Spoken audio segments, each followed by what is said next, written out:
નમસ્કાર મિત્રો, વેધર ઇન્ફોર્મેશનમાં આપનું સ્વાગત છે અને હું છું પરેશ। ખાસ કરીને આજના વિડીયોમાં આપણે ગુજરાતના હાલના હવામાનની વાત કરવાની છે, જેમાં ખાસ કરીને બંગાળની ખાડીની અંદર એક મજબૂત લો પ્રેશર છેલ્લા 2 દિવસથી જોવા મળી રહ્યું હતું। એ આજે ડિપ્રેશનમાં પરિવર્તિત થયું છે। એ આપણા ગુજરાતને અસર કરશે કે નહીં તેની પણ માહિતી આપવાની છે। અત્યારે જે હાલમાં ગુજરાતમાં છૂટાછવાયા વરસાદો પડી રહ્યા છે એ કેટલા દિવસ પડશે એના વિશે પણ ખાસ અગત્યની માહિતી આપવાની છે। સૌપ્રથમ તો હું આપને એ જણાવી દઉં, જે અલગ અલગ પ્લેટફોર્મો ઉપરથી ન્યૂઝના માધ્યમથી હોય, સોશિયલ મીડિયાના માધ્યમથી હોય, તમને એક મેસેજ એવા મળતા હશે કે બંગાળની ખાડીની અંદર એક વરસાદી સિસ્ટમ સક્રિય છે, અને એ વાત ચોક્કસ છે। હાલમાં એક બંગાળની ખાડીની અંદર વરસાદી સિસ્ટમ સક્રિય છે। 2 દિવસથી એ લો પ્રેશર હતી, એ પછી એ વેલમાર્ક લો પ્રેશરમાં પરિવર્તિત થઈ અને આજે 29 મે 2025ના રોજ એ સિસ્ટમ છે એ ડિપ્રેશન બની ચૂકી છે ને એ એક મજબૂત ડિપ્રેશનમાં પરિવર્તિત થઈ છે। જોકે એ ડિપ્રેશનની અસર ગુજરાત ઉપર કોઈ પ્રકારે પડે તેવી કોઈ શક્યતાઓ નથી। ચોક્કસથી વાત છે કે એ જે ડિપ્રેશન છે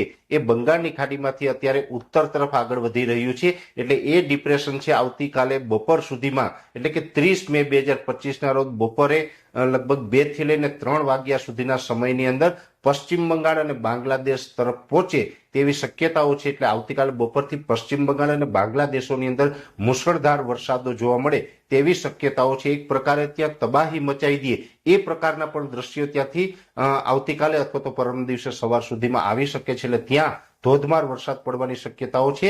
એટલે એ ડિપ્રેશન છે એ પશ્ચિમ બંગાળ અને બાંગ્લાદેશ તરફ જઈ રહ્યું છે, જેથી કરીને ગુજરાત ઉપર એ ડિપ્રેશનની કોઈ જ પ્રકારની અસર નહીં પડે, જેની દરેક મિત્રોએ નોંધ લેવાની। એટલે બંગાળની ખાડીનું જે ડિપ્રેશન છે એનાથી કોઈ મિત્રોએ ગભરાવાનું કે ડરવાનું નથી, એની કોઈ અસર છે એ ગુજરાત ઉપર ચોક્કસથી નથી પડવાની। હવે એક વાત ચોક્કસ છે કે ગુજરાતમાં પણ હાલમાં અલગ અલગ વિસ્તારોની અંદર છૂટાછવાયા વરસાદો છે એ નોંધાઈ રહ્યા છે। એના બે કારણ છે। પહેલું કારણ તો એ કે જે અરબ સાગરની અંદર થોડા દિવસ પહેલા લો પ્રેશર હતું, જે નૈઋત્યના ચોમાસાને ખેંચી અને મહારાષ્ટ્ર સુધી લઈ આવ્યું છે, એ જે લો પ્રેશર હતું એ પછી ડિપ્રેશન બન્યું, એ જે અરબ સાગરની જે સિસ્ટમ હતી એ સિસ્ટમ અત્યારે ઘણી બધી નબળી પડી ગઈ છે। આમ તો લગભગ આવનારા 24 કલાકની અંદર સંપૂર્ણપણે સિસ્ટમ છે એ નિષ્ક્રિય પણ થઈ જશે, નષ્ટ થઈ જશે।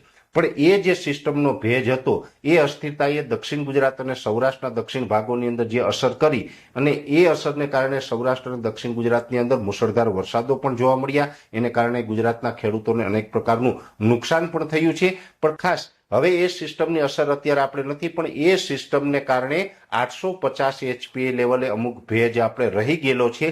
એ ભેજને કારણે દક્ષિણ સૌરાષ્ટ્ર અને દક્ષિણ ગુજરાતના ભાગોની અંદર વરસાદો હજી પડી રહ્યા છે, અને એ છૂટાછવાયા ઝાપટા છે એ આવતીકાલે 30 તારીખના રોજ પણ દક્ષિણ ગુજરાત અને દક્ષિણ સૌરાષ્ટ્રના ભાગોની અંદર હજુ 30 તારીખ સાંજ સુધી આ ઝાપટા જોવા મળે તેવી શક્યતાઓ છે। એ પછી આપણે એ ઝાપટાઓમાંથી પણ મુક્તિ મળશે।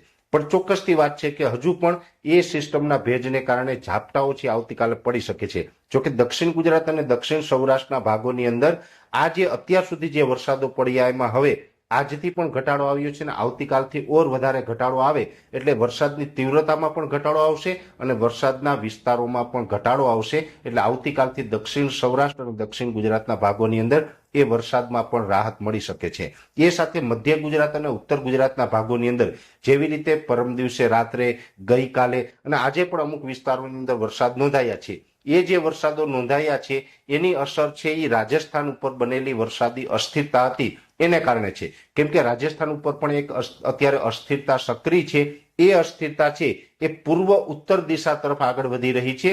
એ પૂર્વ ઉત્તર દિશા તરફ જે આગળ વધી રહી છે એમાં વધારે ઝુકાવ એનો પૂર્વ દિશા તરફ છે।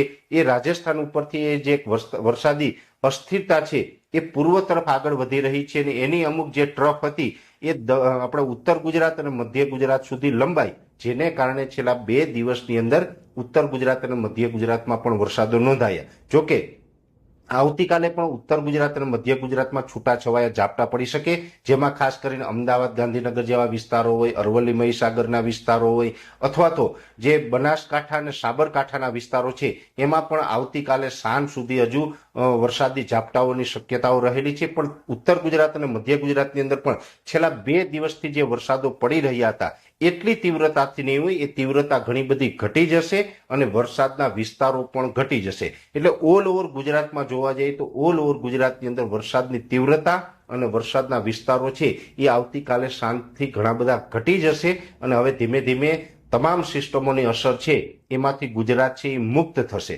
એટલે ખાસ કરીને છેલ્લા 2 દિવસથી ન્યૂઝ મીડિયા અને જે કંઈ સોશિયલ મીડિયાની અંદર જે આ એક મેસેજ ફરી રહ્યો હતો, એમાં બંગાળની ખાડીની જે વાત હતી એનાથી ઘણા એક ડર ઊભો થયો હતો. એટલે ખાસ આ મેસેજ આપવો ખૂબ જરૂરી હતો. એટલે કોઈ મિત્રોએ ડરવાની કે ગભરાવાની જરૂર નથી. હવે વરસાદની તીવ્રતા અને વરસાદના વિસ્તારો બંનેની અંદર ઘટાડો પણ થશે અને જેવી રીતે આપણે ગઈકાલના વિડીયોની અંદર જણાવ્યું છે એ મુજબ આવનારા દિવસની અંદર હવે જે આપણે ગુજરાત ઉપર જે વાદળ છાયું વાતાવરણ છે એ વાતાવરણમાં પણ હવે બદલાવ આવશે ને ધીમે ધીમે વાદળો છે એ વિખાતા જશે ને વાતાવરણ છે ચોખ્ખું થશે. અત્યારે જે વાદળો છે એ મોટા ભાગના વિસ્તારોની અંદર હાઈ લેવલના વાદળો છે. એટલે કે 500 HPA લેવલે આ વાદળો અત્યારે દેખાઈ રહ્યા છે ને આ વાદળો છે એ હવે ધીમે ધીમે 1 થી 2 દિવસની અંદર વિખાઈ જાય અને ગુજરાતની અંદર ફરીથી તડકો નીકળે તેવી શક્યતાઓ છે. આમ તો મોટાભાગના વિસ્તારોની અંદર અત્યારે તડકા જેવો માહોલ હશે અને આવતીકાલે સાંજેથી વાદળો છે વધારે વિખાશે. એટલે પરમ દિવસે 31 મે થી ફરીથી આપણું તાપમાન છે એ ઊંચું આવશે. આમ જોવા જઈએ તો અત્યારે ગરમીનો ઉકળાટ છે એમાં પણ વધારો થયો છે અને આ ગરમીનો ઉકળાટ છે એ કન્ટિન્યુ રહેવાનું છે. જેવી રીતે આપણે ગઈકાલના વિડીયોમાં જણાવ્યું એમ આ ગરમી ઉકળાટમાંથી હમણાં આપણે કોઈ જ પ્રકારની રાહત મળવાની નથી. આમ તો જે નૈઋત્યનું ચોમાસું હજુ ગુજરાતમાં આવતા ઘણો લાંબો સમય લાગશે. આપણે હમણાં નજીકના સમયની અંદર નૈઋત્યનું ચોમાસું ગુજરાતમાં આવે તેવી કોઈ શક્યતાઓ દેખાતી નથી કે કોઈ એવી સિસ્ટમ સક્રિય નથી, જેથી કરીને ગરમી ઉકળાટ છે એ 15 જૂન સુધી તો ચાલુ જ રહેશે અને ત્યાર પછી જેવી રીતે 20 તારીખ આસપાસ કદાચ નૈઋત્યનું ચોમાસું ગુજરાતમાં પહોંચે તો ત્યાર પછી પણ 30 જૂન સુધી પણ ગરમી ઉકળાટમાંથી રાહત નહીં મળે. કેમ કે વરસાદ પડશે તો પણ ગરમી ઉકળાટ અને બફારો છે એ ગુજરાતની અંદર કન્ટિન્યુ જોવા મળે તેવી શક્યતાઓ છે. એટલે ગરમી ઉકળાટમાંથી રાહત નથી મળવાની. અત્યારે જે પ્રી મોન્સૂન એક્ટિવિટીના વરસાદો પડી રહ્યા છે એમાંથી રાહત મળશે. જો કે એ પછી જૂન મહિનામાં પણ પ્રી મોન્સૂન એક્ટિવિટી થવાની છે એની વાત પણ આપણે આગળના વિડીયોની અંદર કરશું. અત્યારે આ વિડીયોની અંદર એટલું જ. અંતમાં દરેક મિત્રોને વિનંતી રહેશે કે આ વિડીયોને લાઈક આપીને દરેક ગ્રુપમાં શેર કરી દેવો અને જે મિત્રો આપણી ચેનલને સબસ્ક્રાઇબ ન કરેલી હોય એ મિત્રોએ ચેનલને સબસ્ક્રાઇબ કરવી. હાલ રજા આપશો. ધન્યવાદ.